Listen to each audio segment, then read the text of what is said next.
Hello there. Hello, everybody. It's Claire Boscott. I'm your host today for our mystery shopping experts interview. And today, all the way from Brazil. It's just been amazing. You know, I'm traveling around the world without leaving my chair. Stella, how are you? Hi, Claire. It's a pleasure talking to you. Oh, I'm great. Thank good, you. good. Yes, How's yes. the weather out in Brazil? Where are you in Brazil? São Paulo Are you in São Paulo, yeah? is the largest city. We have 22 million people living in this city.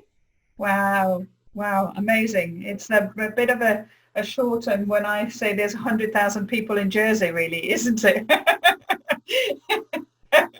It's not even a village around you. Yes, it's like incredible. The city is magic.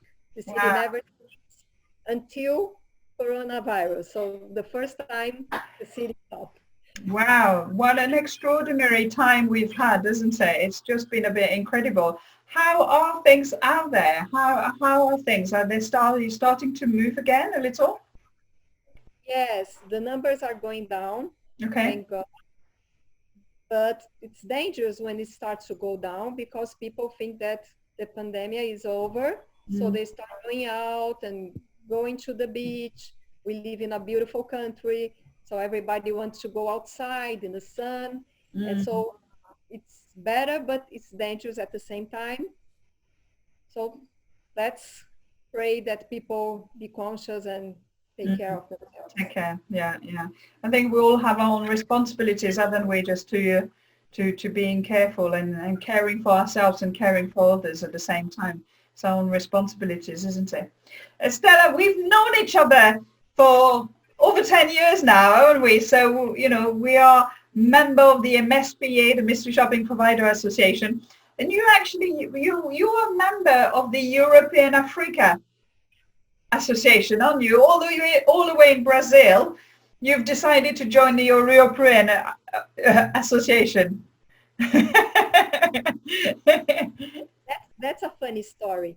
I founded MSPA Latin America in Okay. 2008. Oh, wow.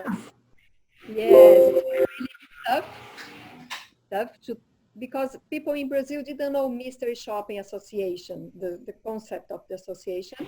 So I started in 2008, and uh, and I was with MSPA Latin America till 2011, I think. Yes, it was 3 years. And when I passed the presidency to other people, I decided I would join the Europe chapter because I knew so many people from Europe. Everybody was so great and helped me. Everybody, like Veronica, came Yeah. to Brazil to give speeches and everybody supporting me. And I think that Brazil is more European than Yeah. North America. So it was better for us. Excellent. Well, you know, it's always just an amazing pleasure, and I think we all so look forward to meeting every year and catching up and learning new things from each other. And we haven't had our conference this year, but it's going virtually in a few weeks, isn't it? So at least we'll have a bit of a virtual network. How did you actually get into mystery shopping, Stella? How did you? Why? Crazy story. I was working in a franchising company, Okay. 87, that's how old I am, last century. You're not old at all. And I had a problem. It was a franchising chain that was growing a lot. And I had all the reports coming from the supervisors. The stores are great. The food is delicious. But the 1-800 line was telling me exactly the opposite. It was, oh, the food is bad. The stores are dirty. And I said, what's going on? I must find a way to do this Mm. in a neutral way and have the right report because that's something that's not right. So I start sending my friends to the stores and Ah, check this and this and this. And I said, that's probably something ready in US that for this, or someone that do this. And I started checking and I found out that it was a market research solution named Mystery Shopping. Ah, yes. So in 88, I left this franchising chain and I opened my first mystery shopping company. The name was Buy and Test, and it was the first one in Latin America. Wow, that's amazing, isn't it?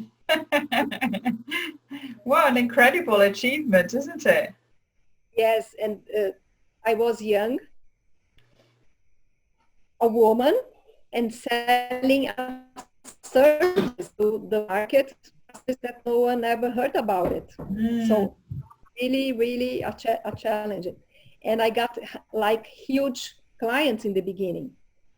I was in my early 20s and I got huge clients, international chain and jewelries and department stores, supermarkets, because I was the only one selling the products. Wow, incredible. And it took off straight away, I'm guessing. It took off straight away with huge businesses who wanted. So it's a bit of a thing, isn't it? When you start something and you think, oh, well, I'll have a few shoppers, and then suddenly you've got maybe 200, 300, 400 mystery shop to be done. And you've got to build that new pool of mystery shoppers. That's quite a challenge, isn't it? Even at that time that we didn't have internet. Yeah, of course. So I had to mail everything, like all the questionnaires, envelope, go to the mail and post them. And I had to wait for them to come back. Wow.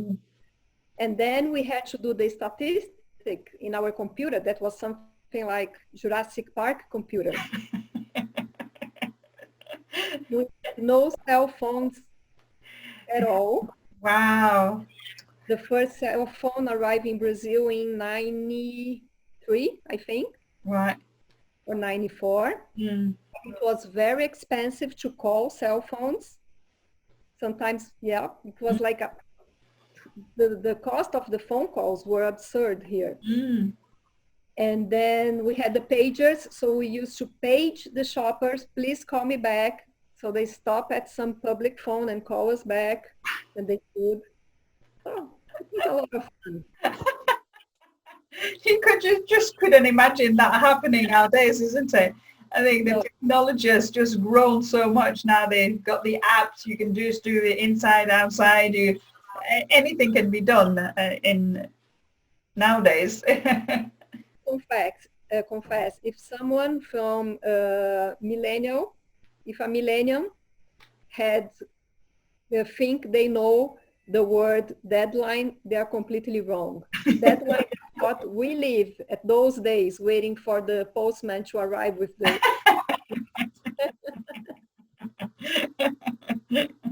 Brilliant. Oh, that's brilliant. So you've really grown, and now, so how many mystery shoppers do you have? We have now more or less 20,000. Wow. Yes, 20,000, because we like to count only the active ones. Wow. I could have 100,000, but some die already, some change the phone number, so that's not true. Yeah. And so where do you work then? All over Brazil? Yes, all over Brazil. And just Brazil. Some people ask me, oh, why you don't do the entire Latin America? I want to do it because I want to be sure that my field work is perfect.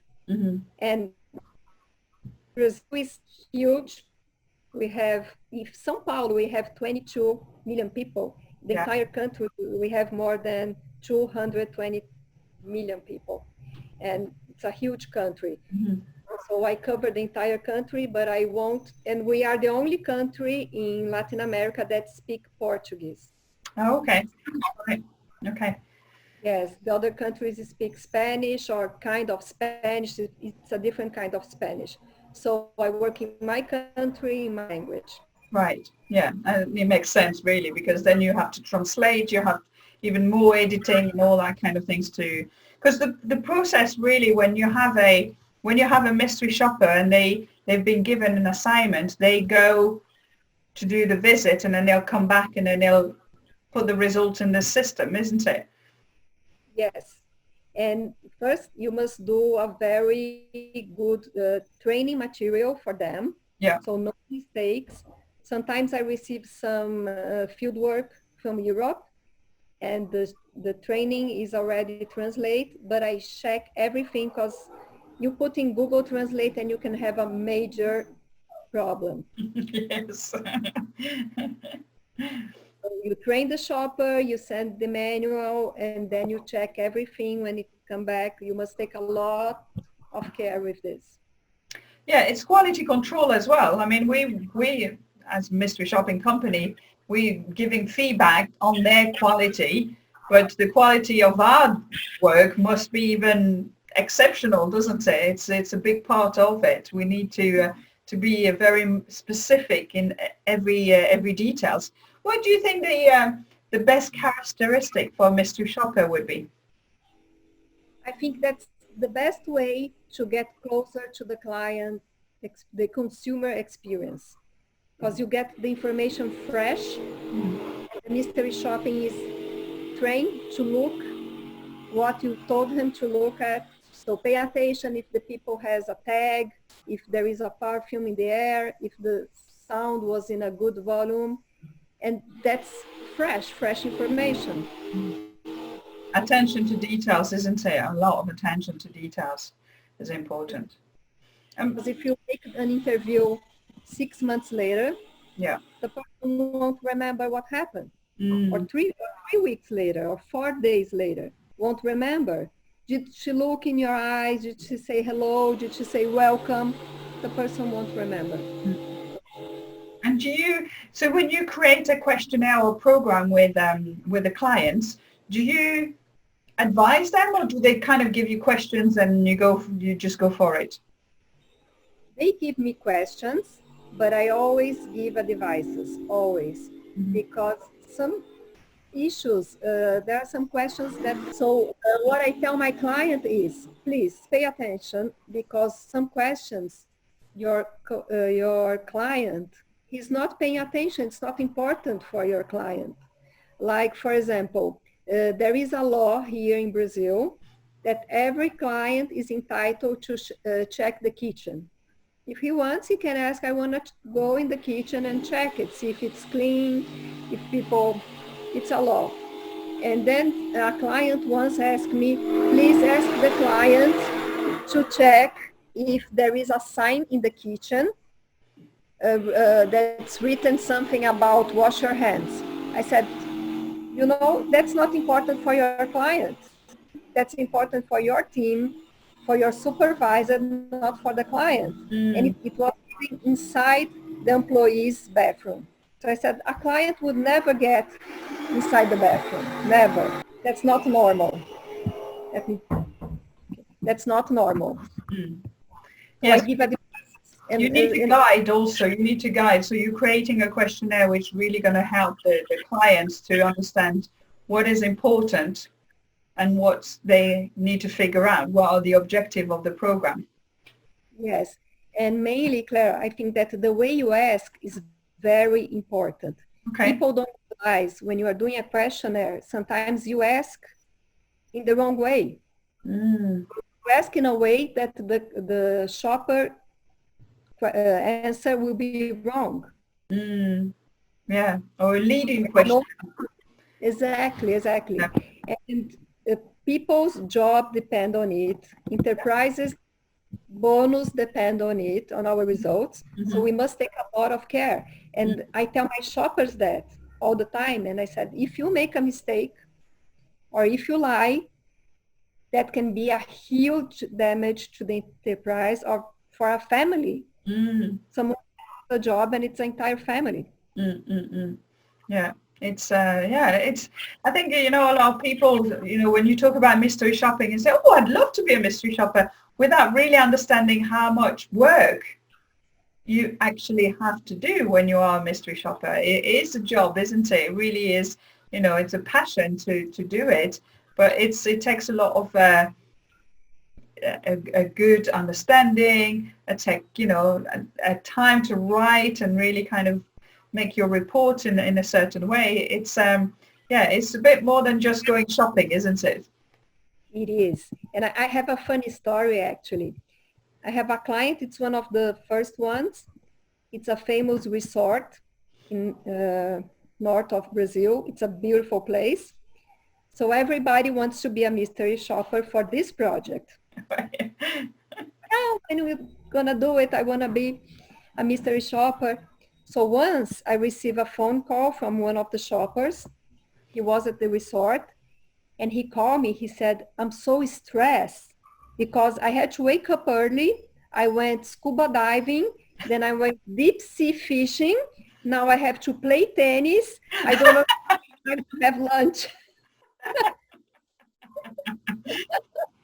He said he was completely stressed. He said, then I went deep sea fishing and I got nauseous. I was feeling terrible. I went to see the doctor.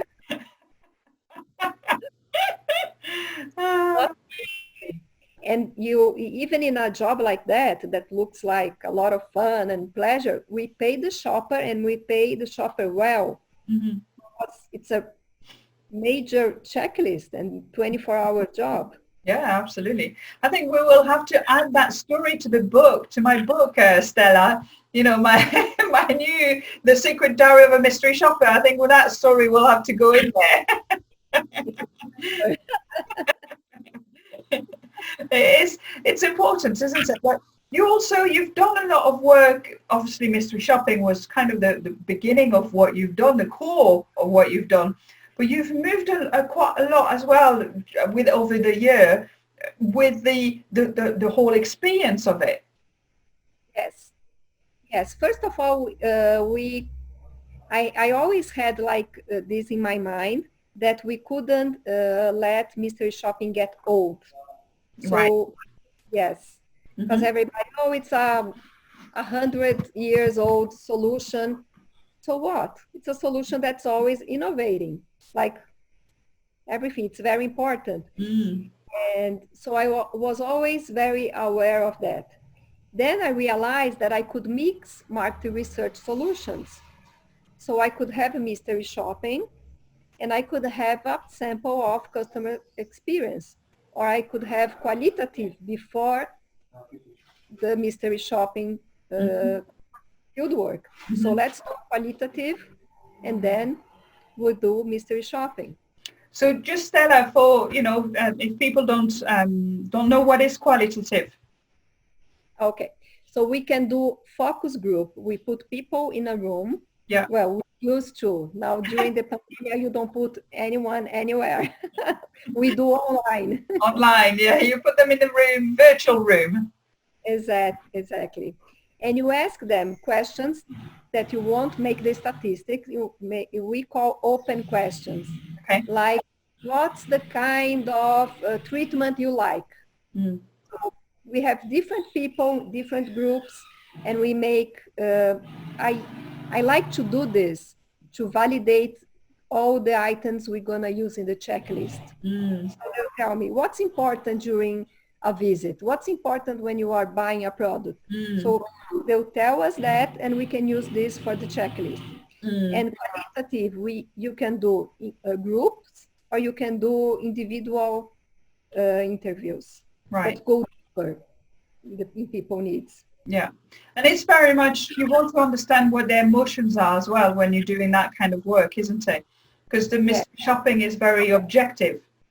This is what happened. And you're just like, this, and that's what happened. Whereas when you're doing the focus group, you can really kind of understand a deeper meaning of feelings on how people would actually behave if this is happening or if that's happening.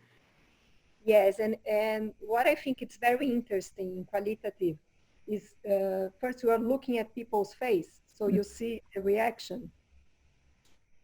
And body language also, that's very important. And something that nowadays it's fashion, but we use a lot and for a long time in qualitative is persona. So if the brand was a person, what kind of person would the brand be? So you build a persona. It's probably the same name in English. Yes. Yeah. You build a persona for the brand, and you can use this in mystery shopping. You can ask, so after the visit, if this store was a person, which person would the store be? Would be George Clooney or I don't know who. Yeah. So you kind of also bespoking the demographic of your mystery shoppers depending on the clients and, depending on their demographic, what their typical clients would be. I guess, you've got to, if it's, I don't know, surfing shop, you wouldn't maybe necessarily send somebody who's 85 and, because unless she's buying something for her grandson, but, you would want a different, it's not quite their demographic or their persona. So you're actually looking at the different demographic for the particular client. Yes, and mainly here in Brazil. And that's what I always like to explain to my partners in Europe and US. Brazil is a country that we have 1% of the population that really has money. Okay. We have 99% of the population in very difficult situation. Wow. People that make like we call here minimum salary, they can hardly afford to buy food. Right. Yeah. When you are doing your mystery shopping, when you are doing the selection, you must know what's the profile of the shopper, because some shoppers can not even go to the drugstore, cannot afford going to an expensive supermarket. Sure. So yeah, we have here, we call classes from A to E, A, B, C, E. So 1% is A, and 99% is B and less. Wow. I remember a project we had, it was a car dealership and it was very high-end car, very, very, very high-end car. And again, we had to really look and select certain shoppers who could do that, even in Jersey, which is, quite a flourishing island, we couldn't send anybody there. It really had to be handpicked for that specific client to be able to go and drive a Porsche or Mercedes or whatever. It had to be somebody who normally would drive a Porsche or because otherwise it's not fit, it's not natural. Exactly. And the salesperson will realize at the second that the shopper step in the dealer. Yeah, absolutely. And imagine here we have a businessman that is class A, makes a lot of money, and I have to ask him to leave his office and go to any dealer. How much I will pay this guy? I have to pay the guy a lot because it's a millionaire or a very important businessman and won't leave the office for nothing. Yeah, absolutely. Yes, so there's a implication, and you also want people who are going to be able to, to do the reporting. So, they do the visit, but then there's a reporting, there's the writing, there's a lot to take into consideration actually when you're taking on a new client, whether or not you are able to do that, to do those visits. Sometimes I say no. I said, sorry, I can't help you. I can't help you because your budget won't cover for a visit. Yeah, absolutely. Yeah. And so do you think, I mean, do you also do kind of training as well? Do you train, do you, as part of the offering that for your clients, so there's a mystery shopping, you're doing some focus group as well. Do you also offer training or customer experience in terms of the journey of, what does the journey look like? No, what I do when I finish a mystery shopping project, I do a major presentation, like a workshop, all the key points and suggestions, etc., to help my client. Right.